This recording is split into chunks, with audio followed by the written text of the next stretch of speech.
Ela tinha apenas 27 anos, um sorriso fácil, uma ambição enorme e um sonho: crescer na empresa onde trabalhava há quase 5 anos. Mas o que ninguém imaginava é que a promoção que ela tanto esperava seria também o motivo da sua morte. Na manhã do dia 18 de outubro, Camila acordou antes mesmo do despertador. Era o dia da entrevista final para o cargo de supervisora. Uma posição que prometia dobrar o salário e, finalmente, permitir que ela tirasse a mãe do aluguel. Ela se olhou no espelho, ajeitou o cabelo, respirou fundo e sussurrou: "Hoje é o meu dia." Mas ninguém sabia que aquela seria a última vez que Camila sairia de casa com vida. Camila trabalhava em uma grande rede de cosméticos, o tipo de empresa que todos sonham em fazer parte. Mas por trás dos sorrisos e das vitrines iluminadas, existia um ambiente tóxico, competitivo e cruel. A vaga prometia status, bônus, viagens internacionais, mas também despertava inveja, sabotagem e segredos que a empresa fazia de tudo para esconder. E antes de morrer, Camila deixou uma mensagem de voz para uma amiga: "Se algo acontecer comigo, olhem na câmera do estoque." Essa gravação nunca foi encontrada. E antes da gente continuar, se você acredita que justiça precisa ser feita, deixa o like e se inscreve no canal, porque o que você vai ouvir agora vai te deixar sem palavras. Nos dias que antecederam a entrevista, Camila começou a perceber coisas estranhas. Colegas que antes eram simpáticos agora desviavam o olhar. A amiga mais próxima, Larissa, passou a evitá-la. E logo começaram os comentários nos bastidores. Camila só chegou até aqui porque puxou o saco do gerente. Dizem que ela tem algo com o diretor. Camila ignorava. Ela acreditava que esforço e ética ainda significavam alguma coisa. Até que, 2 dias antes da entrevista final, ela recebeu um e-mail anônimo: "Você não faz ideia do que está se metendo. Desista enquanto pode." Camila riu, achando que era uma brincadeira. Mas na manhã seguinte, seu carro apareceu com os pneus cortados. Mesmo assim, ela foi. Vestiu seu melhor blazer, segurou o currículo com as mãos trêmulas e entrou na sala. Lá dentro estavam o gerente de vendas, o diretor regional e Larissa. A mesma Larissa que até pouco tempo era sua confidente. A entrevista durou apenas 15 minutos. E no final o diretor disse: "Camila, parabéns. O cargo é seu." Ela sorriu, chorou, abraçou Larissa, mas não fazia ideia de que aquele abraço seria o último, porque naquela mesma noite, às 9h47 da noite, Camila desapareceu. As câmeras do estacionamento mostraram ela saindo sozinha em direção ao carro. Mas o que aconteceu nos 300 metros entre a porta da empresa e o portão nunca foi totalmente explicado. E o que a polícia descobriu nas horas seguintes chocou até os investigadores mais experientes. Corpo de mulher é encontrado às margens da rodovia 116. A vítima tinha sinais de violência e ainda vestia o uniforme da empresa onde trabalhava.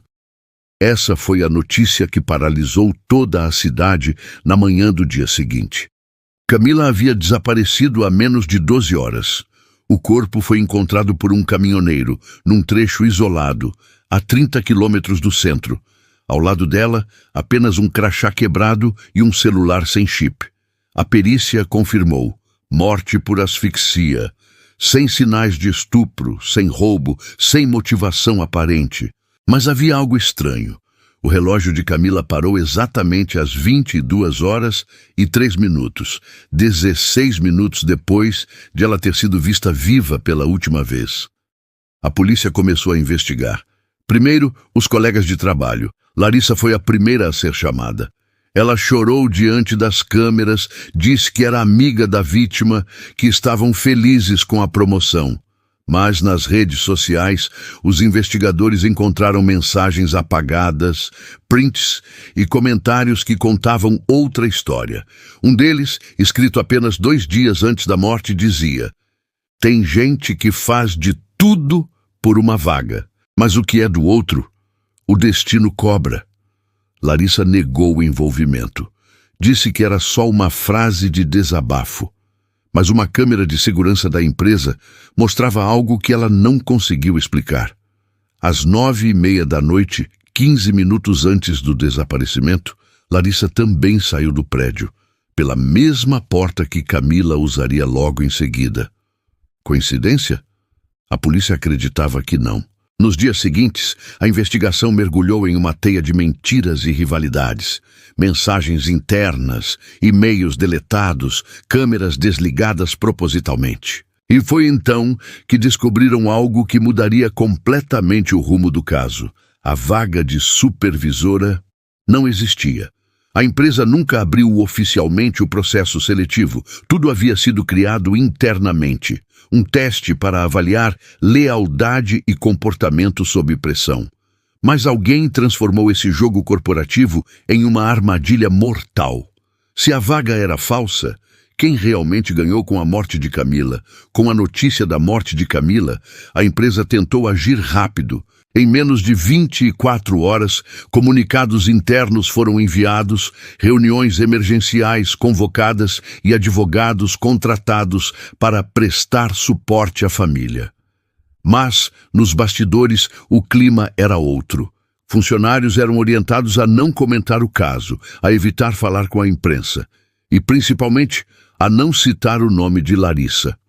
O departamento jurídico assumiu o controle da situação e qualquer pessoa que tentasse investigar por conta própria era silenciada com uma simples frase: "Deixe isso com a polícia." Mas a polícia não tinha o que precisava: provas concretas. As câmeras de segurança que mostrariam o trajeto de Camila até o estacionamento estavam desligadas desde as 9 da noite. Coincidentemente, o mesmo horário em que Larissa havia saído do prédio. A promotoria pediu acesso aos servidores da empresa, mas parte dos arquivos de vídeo havia sido corrompida. Os investigadores sabiam que estavam diante de algo maior do que um simples crime passional. Enquanto isso, a família de Camila se desesperava. A mãe, Dona Lúcia, passou a dormir na porta da delegacia, implorando por respostas. Ela dizia: "Minha filha não morreu por acidente. Alguém quis que ela fosse silenciada." E, de fato, tudo indicava que Camila sabia demais. Dias antes da entrevista, ela havia acessado um relatório interno, um documento que não deveria estar disponível para seu nível de acesso. Nesse relatório constavam irregularidades financeiras e transferências suspeitas, feitas em nome de executivos da empresa. Camila, sem entender o risco que corria, comentou com uma colega: "Tem coisa errada aqui dentro e parece que alguém está sendo protegido." A partir desse dia, sua vida virou um inferno. Mensagens anônimas começaram a chegar pelo WhatsApp com ameaças veladas. Perfis falsos passaram a segui-la nas redes sociais. E uma semana antes da morte, ela enviou uma mensagem para Larissa dizendo: "Se eu sumir, você sabe onde procurar." Essa mensagem foi apagada minutos depois, mas recuperada pela perícia. Larissa voltou a ser interrogada. Desta vez, sem lágrimas. Os policiais perceberam contradições em seu depoimento. Ela afirmava ter ido embora antes de Camila, mas o sistema de ponto eletrônico mostrava o contrário. O cartão de Larissa foi registrado 2 minutos depois do de Camila. 2 minutos. O suficiente para segui-la até o estacionamento. Quando confrontada, Larissa alegou ter esquecido algo no carro e disse que não viu Camila. Mas os investigadores já não acreditavam. O delegado responsável, Marcelo Tavares, decidiu ampliar o foco da investigação. Ao analisar o histórico de e-mails de Camila, descobriram que ela trocou mensagens com o diretor regional da empresa, o mesmo que anunciou sua promoção. As mensagens, inicialmente profissionais, começaram a se tornar pessoais, até o momento em que Camila escreveu: "Eu não quero ser parte de ação, só quero o que é justo." Essa foi a última mensagem enviada do computador dela. O diretor, quando interrogado, afirmou que nunca recebeu o e-mail, mas a perícia mostrou que ele havia apagado o histórico do próprio servidor poucas horas após a notícia da morte. E mais, o e-mail foi recuperado. Nele, Camila anexava um documento nomeado como Planilha Confidencial XLX. Era o mesmo arquivo onde ela dizia ter encontrado provas de corrupção, mas o anexo nunca foi aberto. A essa altura, a investigação já envolvia a promotoria estadual. O caso deixava de ser um homicídio comum e passava a apontar para um esquema de fraude corporativa, com lavagem de dinheiro, subornos e manipulação de resultados financeiros. Camila havia descoberto isso por acaso e pagou com a vida. Enquanto as investigações avançavam, a empresa passou a divulgar comunicados dizendo estar colaborando integralmente com as autoridades. Mas funcionários começaram a relatar perseguições internas, desligamentos em massa e ameaças veladas. Um ex-supervisor chegou a afirmar, sob anonimato: "Aqui dentro, quem fala demais, some." 2 semanas depois, o caso tomou um novo rumo. A perícia digital encontrou fragmentos de vídeo no sistema da empresa, imagens recuperadas de arquivos apagados. Nelas, por poucos segundos, é possível ver Camila discutindo com alguém no corredor lateral do estacionamento. A imagem é distorcida, mas é possível identificar o blazer claro de Larissa e uma sombra atrás das duas, observando. Um homem alto, de terno escuro. Quando a polícia mostrou o vídeo a Larissa, ela desabou. Mas o que ela disse, ninguém esperava ouvir. "Não fui eu que matei a Camila, eu só fiz o que mandaram."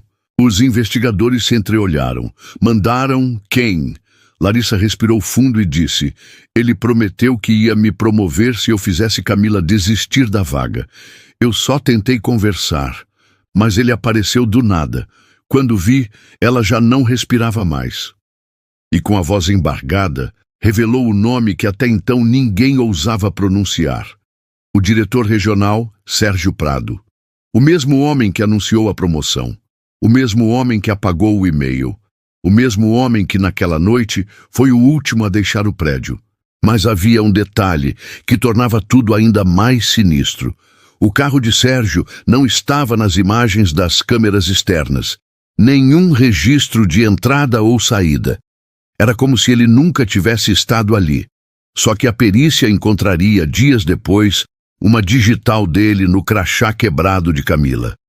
Com o nome de Sérgio Prado finalmente revelado, a investigação mudou de direção.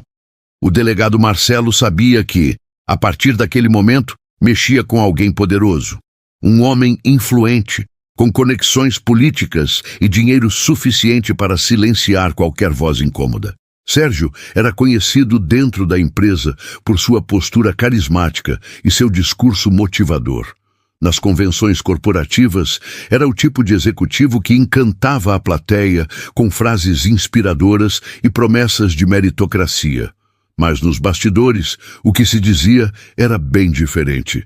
Relatos apontavam que Sérgio mantinha relacionamentos secretos com funcionárias, usava informações internas para manipular resultados e controlava promoções de acordo com seus interesses pessoais. Camila, ao descobrir as irregularidades, teria se tornado um problema, um obstáculo que precisava ser removido. Após o depoimento de Larissa, a polícia obteve um mandado de busca e apreensão.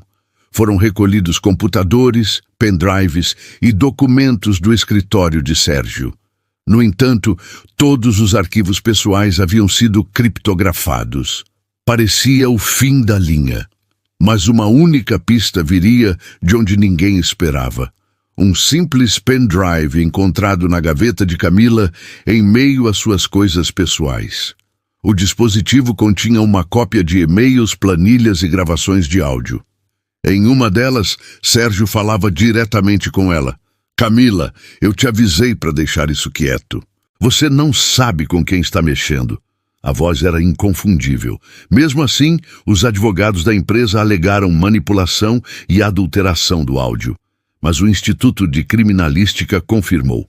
A gravação era autêntica. A notícia caiu como uma bomba. A imprensa começou a divulgar trechos do material e a imagem da empresa desabou. Manifestantes foram até a sede exigindo justiça. A hashtag da Justiça por Camila dominou as redes sociais.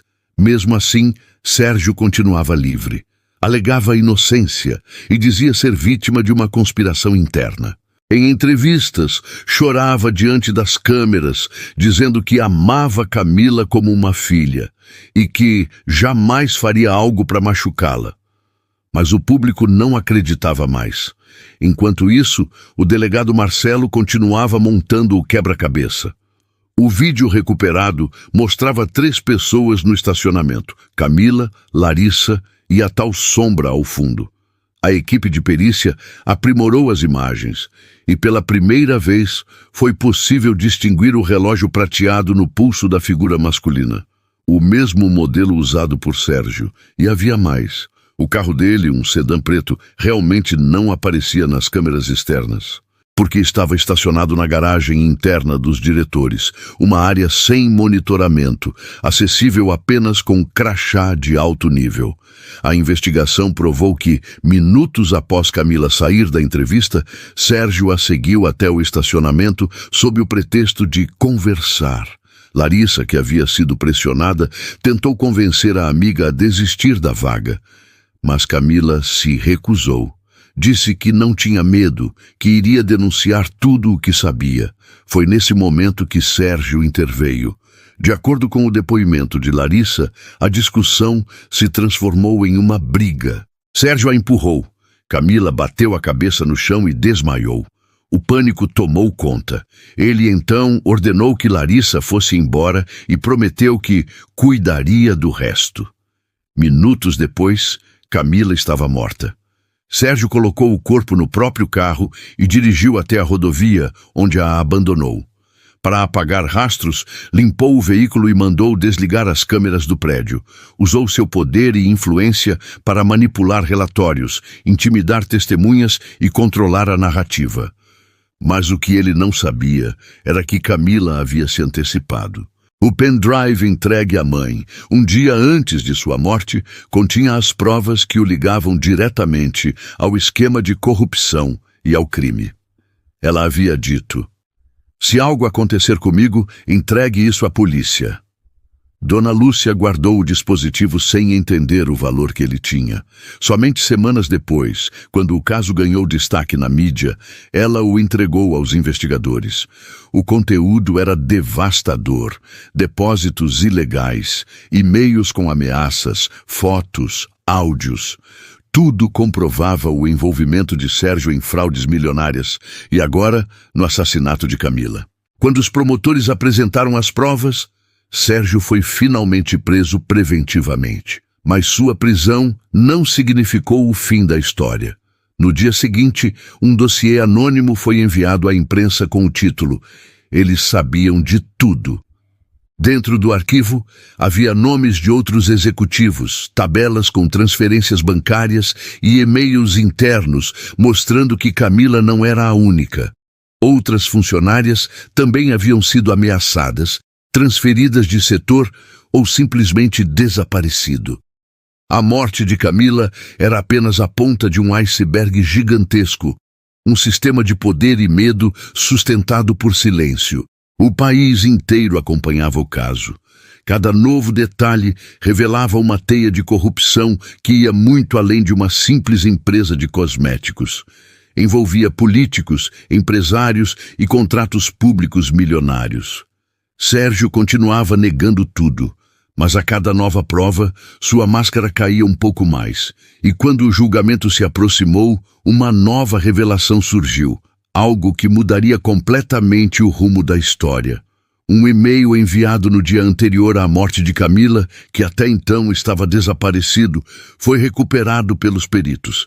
E nele havia uma única frase: "Sérgio, eu sei o que você fez. E amanhã, todo mundo vai saber também."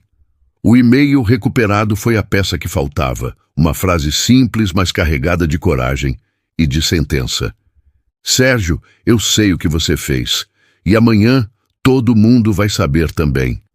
Aquela mensagem, enviada por Camila menos de 24 horas antes de morrer, era a prova de que ela sabia exatamente o tamanho do perigo que enfrentava. Ela não estava tentando subir na carreira, estava tentando expor um esquema.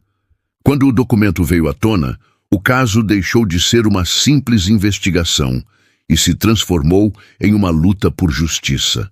A mídia passou a pressionar o Ministério Público e as redes sociais se tornaram uma onda de indignação. Camila virou símbolo. Símbolo de coragem, de voz silenciada, de todas as mulheres que haviam sido humilhadas e ameaçadas dentro de ambientes corporativos onde o poder fala mais alto do que a verdade. Durante o julgamento, Sérgio manteve o olhar frio. Negava tudo. Dizia que as provas eram falsas, que havia sido vítima de uma conspiração articulada por ex-funcionários. Mas a promotoria foi implacável.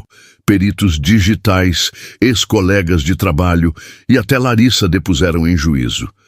Cada palavra revelava o quanto Camila havia lutado sozinha contra um sistema corrupto e impiedoso. Larissa chorou diante do tribunal. Disse que não suportava mais o peso da culpa. Eu só queria o emprego. Ele me usou. Ele matou ela na minha frente. Os jurados ouviram em silêncio. Do outro lado, a mãe de Camila, segurando a foto da filha, mantinha a cabeça erguida. Não havia raiva em seu olhar, apenas dor e a certeza de que nada traria sua menina de volta. No terceiro dia de julgamento, Sérgio foi confrontado com a gravação original, a mesma que Camila havia feito escondida durante uma conversa com ele dias antes de morrer. Naquele áudio, ela dizia com firmeza: "Você acha que pode comprar todo mundo, mas não pode me calar. Eu vou até o fim." Logo em seguida, a voz dele respondia: "Então vai morrer tentando." A sala ficou em silêncio. Alguns choraram, outros baixaram a cabeça. E naquele instante, não havia mais dúvida. O júri considerou Sérgio Prado culpado por homicídio qualificado e destruição de provas. A sentença, 32 anos de prisão em regime fechado. Mas a história não acabou ali. Meses após o julgamento, novas investigações revelaram que outros diretores também estavam envolvidos nas fraudes que Camila havia descoberto. A empresa foi vendida, seus executivos afastados. E o nome da marca, que antes era sinônimo de beleza e sucesso, passou a carregar o peso da tragédia. Dona Lúcia criou uma fundação com o nome da filha, Instituto Camila Nogueira, dedicada a oferecer apoio jurídico e psicológico a mulheres vítimas de assédio e abuso de poder no ambiente de trabalho. Em cada palestra, ela repetia a mesma frase: "Minha filha morreu lutando pela verdade. E agora, essa verdade vai continuar viva." Nos últimos segundos do vídeo, a narração se torna mais suave. Camila acreditava que a honestidade ainda podia vencer, que o esforço ainda valia a pena, que o certo, mesmo quando custa caro, ainda é o certo. Ela pagou o preço máximo por isso, a própria vida. Mas graças à coragem dela, centenas de outras mulheres encontraram voz. O caso de Camila Nogueira continua sendo estudado em cursos de direito e psicologia até hoje. Uma lembrança dolorosa de que o silêncio protege o culpado. E a verdade, mesmo sufocada, sempre encontra um jeito de respirar. E se você chegou até aqui, lembre-se, histórias como essa só chegam a mais pessoas com a sua ajuda. Então curta esse vídeo, compartilhe e se inscreva no canal. Porque contar histórias como a de Camila é a nossa forma de fazer justiça. A promoção que custou a vida dela não é só um caso, é um alerta. Um lembrete de que a ambição não mata, mas o poder nas mãos erradas pode ser letal. Até o próximo vídeo.